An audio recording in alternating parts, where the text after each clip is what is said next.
Hey, welcome back to another episode of Let's Play Dead in Vinland. The Don't Talk to Me edition. That's right, it is just, the snow, I'm telling you, is just like, why would anybody inflict this upon anybody else in the world? I don't understand it. And people always say, oh, they're always stopping me on the street saying, Roman, why do you live in small town Canada if you don't like it? It's not that I don't like the snow. That's not the issue here. I love the snow. Skiing, both horizontally and vertically, great. You know, sliding with the kid, fantastic. Hockey, I get it all. I get it. I do a ton of it. I get it. I'm down with it. It's fine. Snowshoeing, the absolute greatest. What I don't like is the persistence of the snow.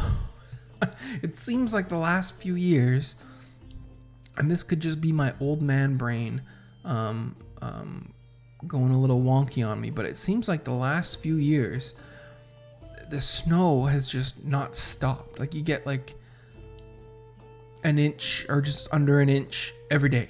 And it's like you got to deal with enough that you have to deal with it every day. And it's just like, seriously? Is this what you're doing to me here? You're giving me all this snow. Like, I would rather if Mother Nature just, you know, sometime in October said, okay, at some point this winter, I've calculated that you are due to have 6 feet of snow, 4 feet of snow, 5, whatever it is. Be ready, and then at some point, randomly, over the course of the winter, we just get all the snow at once. And then that's it. You know, November, December, before Christmas, I guess, would be. We had very little snow at Christmas here in small town Canada. And now, I mean, you can't see at intersections because the snowbanks have been pushed up so high from all the snow that we've got. In what has it been? 3 weeks? 2 weeks? It's unreal. Absolutely unreal. So what are we doing here? We're waiting for milk. We're going to milk this guy so well. If that's all we're doing is waiting for milk. Is there anything else I want to do on this map? I'm too scared. I'm too much of a chicken to deal with a lot of this stuff. But I can't go in the cave. I've just lost people here. I'm not gonna go through. What is this one? This is that gambling box. I could not couldn't finger it. Oh, it's been too long. I can't figure out what that one does. I don't need these random little bits of resources. The well-guarded cave is no longer an option for me. I can't go in there. I've done. Wait a minute, this is a different blue man. Oh no, he's the trading guy. You know, what else? There's nothing else to do. We've done it all. Possible recruit, are we maxed out on recruits? I don't believe so. I think we have room, don't we? How do we figure that out? Shelter. 9 out of 10. Yeah, we got room for one more. Interesting. Yeah. So is that what we're gonna do?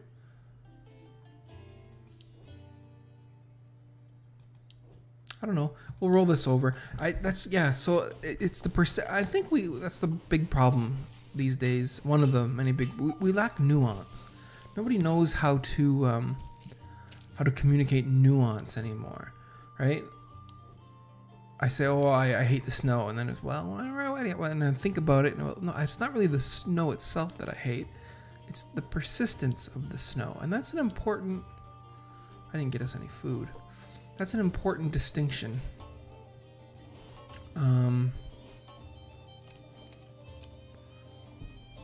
Considering the implications behind what I'm saying. What do I want? I want to make some traps. Do I want to make traps? Not really. We're we're gonna keep going with the buffs because we need to be ready for Bjorn. So we'll do another steal. We want to get 3 of a lot of these. Accuracy and crit is more just for Kari. Well, I guess really technically everybody could benefit from it. We'll get 3 of everything, so we do get another steel armor. That seems to make sense. We can get 3 of those. We don't really care so much about the dodge or the effects. We want 3 of each of these, and then 3 of really all these would be nice, but we'll see how it goes. So another steel. These guys are good now, right? You still have injury, but you're not that bad. Go away. Go away. You can come and do this thing. Cook us up some of that stuff. Maybe should we send someone to fish just for old time? And I guess not now. That would be dumb to do it now. But yeah, so we need this. We need to. When can we milk it? Bigger than 80. And it's going up by 25 to 50. So we could conceivably have it by tomorrow. So let's roll this over, question mark. Put you there and then we'll dry whatever you pick. Who really cares, right? A poor dog sound. I hate that sound. Don't make that sound, doggo. You're really hurting me with that. Sounds awful. We got some repairs to do? Is that what I just saw? Yes, we do. Okay, everything's looking good. I apologize for the slow pace. I know this is probably painful, and I can start to feel it. You know what? The urge to record Vinland just isn't as strong as it once was. But I'm not starting a new game until this is done. I'm not gonna just start over. We'll probably take a break from Vinland after this. I was supposed to upload that Not Tonight video. Oh, God. They're staring into each other's eyes. Something's wrong, princess? No, everything's fine, thank you. You can tell me you know. It's nothing. I get worked up with myself sometimes. It's nothing. It's your husband, isn't it? Sometimes I fear that he has lost any hope. I'm fed up with his constant moping. I wonder what it would have been like if we had had both Eustache and Parvana come in at roughly the same time. Because I could see, in life, some people fight to the end and some run away. But maybe when there's no hope to win, running away is the wisest solution. Life has taught me the hard way that being wise rarely gets you anywhere. You must fight, you must bite, and sometimes you must do bad things. Someone else will eventually try to play dirty tricks on you, so you must fight with the same weapons. It's true that I'd do anything for my family. Anything. It scares me sometimes. You and I share the same strength of will. I felt it instantly. Because if you had, if the interactions went the same in such a way that Parvana puts a wedge between Blodwed and Eirik, and then Eustache at the same time is also adding to that wedge, or do they interact differently? Eirik doesn't have that, sadly. He wants to keep his hands clean. I don't want to give the game too much credit because I think that would be incredibly complex to tweak the way everybody interacts depending on when they come in. If the game had an internal timeline, which it seems like it should, but it doesn't. It seems like we've run it out, right? So it's run its course. But if they had if you didn't reach certain marks by a certain time, then maybe certain interactions and certain things don't happen. So if you don't reach a certain point in the game, maybe Eirik has sort of an internal clock. There are games like that, I believe, RPGs where, well, of course there are, where people kind of run around on their regular route, and if you don't catch up with them in time, then you don't see them that day. And it'd be the same idea, but spread over the many, many days from the time that you crash on the island until the end. And if you don't, so you have like sort of Eirik's progression, downward progression, from he's all morose and down on everything, but we had kind of a pickup with him, and now we're seeing Mope Loadwood complain that he's too down and mopey and given up. It's like we kind of came out of that, I thought.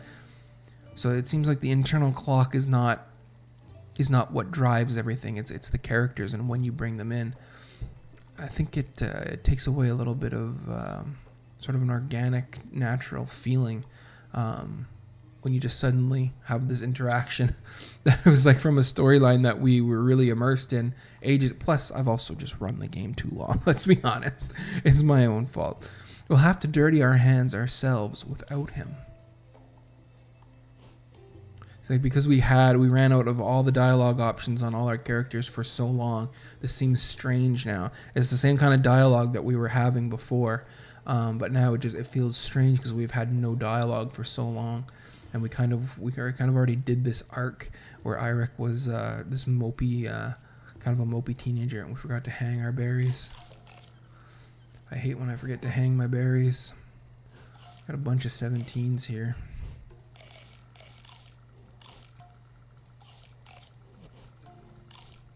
Good enough.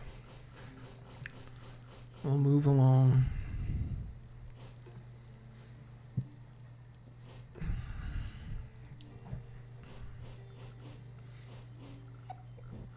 But yeah, nuance is a key thing that I've been looking for in my daily life. And what is wrong with? Well, he's just in a different position. That was really freaking me out there for a second. That was kind of strange. Yeah, nuance is something that I've been looking for, and trying to see examples of where, understanding a little bit of nuance might have helped clarify a situation, or given a different perspective on a particular statement or media property or something. Kind of tweaks what you're seeing and what you're being led to believe. Like with this unknown YouTuber that I've been really immersing myself in lately. It's like, I think this guy actually is incredibly nuanced. He slips in. He comes across as like just a very in your face. This is easy, it's easy to understand where I'm coming from and what I'm thinking and my attitudes and stuff. But I think in reality, he's slipping in and out of character so much, and so seamlessly. Because it's all kind of the same character, I guess, but it's hard to see. There's nuance to when he's being genuine and when he's doing a bit, and it's I don't know if I'm just reading too much into it or what, but it's made for some interesting viewing anyway. Oh, come on, we're just short. I've been enjoying my time with that particular guy's streams as much as again, some of the race stuff and whatnot kind of I can't relate, and I can't I don't get behind, and it doesn't sit well with kind of where I've come from in my own existence and what I've been raised. It's I don't know, it's strange. I mean, I have no ill will. It sometimes doesn't 17 off that one little sheep. Were we always getting those numbers? That seems strange.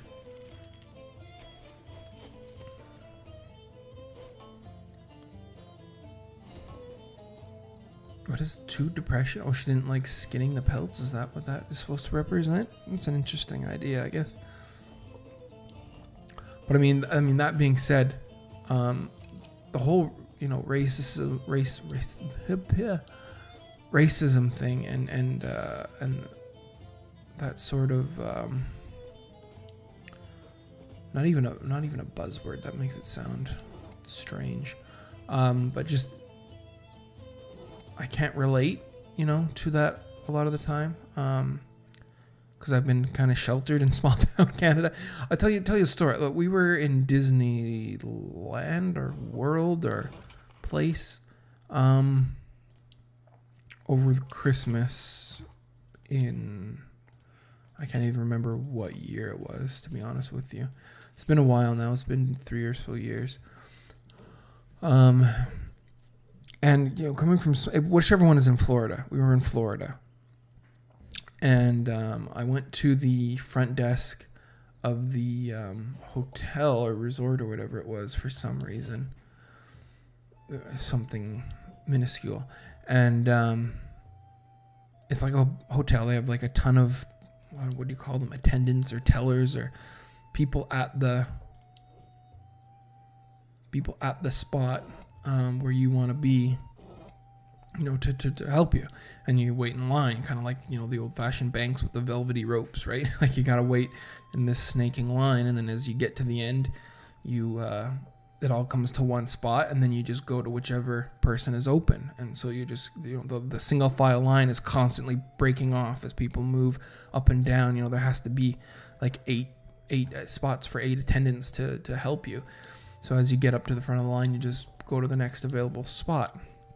And I'm up there, and it's me and a lady who I guess you would call black is ahead of me, and we're like the next two ready to go, waiting our turn. And we're not talking or anything. We're not doing anything to that would indicate some level of familiarity between us, right?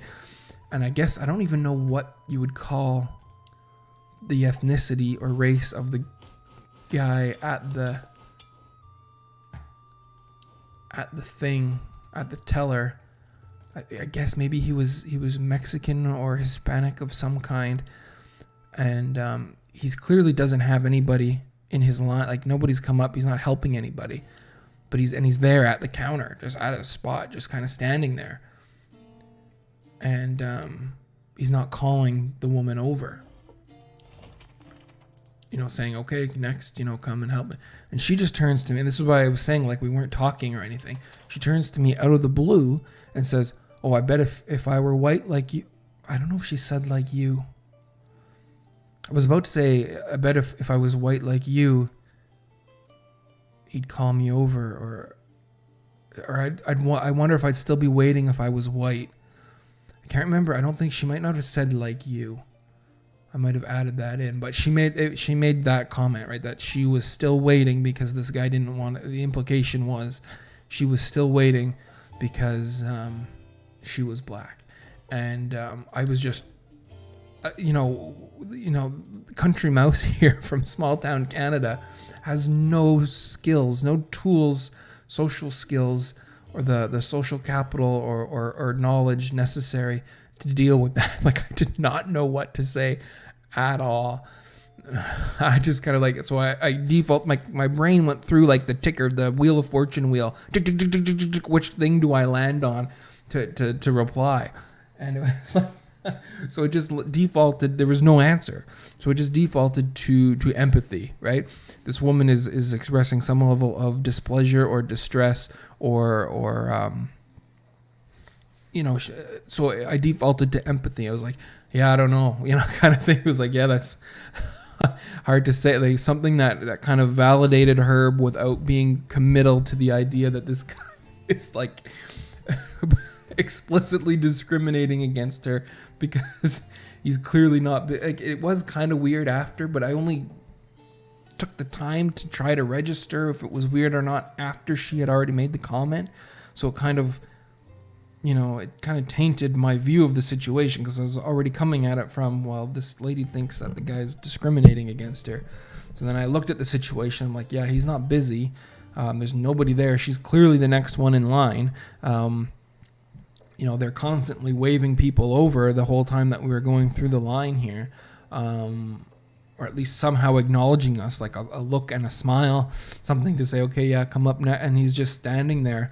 And it's like, well, there's lots of things it could be, but now that you've said that, that's the first thing that's in my brain. I don't know what to do. Am I tainted now? Like, this is my big exposure. And then it got me thinking, imagine living in this country. Is this the kind of thing that happens often? Like these types of, is it in the atmosphere to that degree that you would just turn to the person behind you and say something? Like, I have no experience with that at all. Like, feeling that looking at the world through that lens, right? And that's my own naivete, I guess. But holy man, that was an eye opener. That was only 3-4 years ago. You know, what was I at the time? 30? I don't even know. You know, like I was old to not have that answer. Like I gotta add an answer to my Wheel of Fortune wheel there. So next time it comes up, not even an answer, but a response. So the next time it spins tick tick tick tick tick tick tick through my head, it can land on the right one. And it's searching for the right one to say. It'll be there as an option. I won't have to just default to my best read on the situation. How did we get on this topic? Why am I telling this story? Because it was about my new favorite YouTuber. Hey, wild girl. Here, take this. You can have my share of food tonight. You look starving. Hey, wild girl. Hey, wild girl. Hey, cool cats or wild cats or whatever. Meh, I didn't ask for anything. Can't help it. That's our God's teachings. We should break bread together and all that stuff. He's a real monk. Drop the act. Everyone knows that you are certainly not a true monk. You look nothing like a monk. Ah, and what makes you think that? Look at yourself. Nothing you told us adds up. I know that you are hiding something, and honestly, I don't give a shit. Just don't annoy me. Nobody likes Eustache but Bloodwed. Poor Eustache. Lots of hunger. People so hungry. Me so hungry. Lots of water. Have we ever fallen short on the water? I know I've forgotten to hydrate people before. And I think maybe I didn't cook the flippin' food. Oh, what a travesty. I know we've done that a lot. But my motto of everybody gets to eat or to drink. I don't know if we've missed that too often. Not that I remember anyway. Oh, that dog sound. Stop doing that. That sounds awful. Okay, so we're gonna hang some food.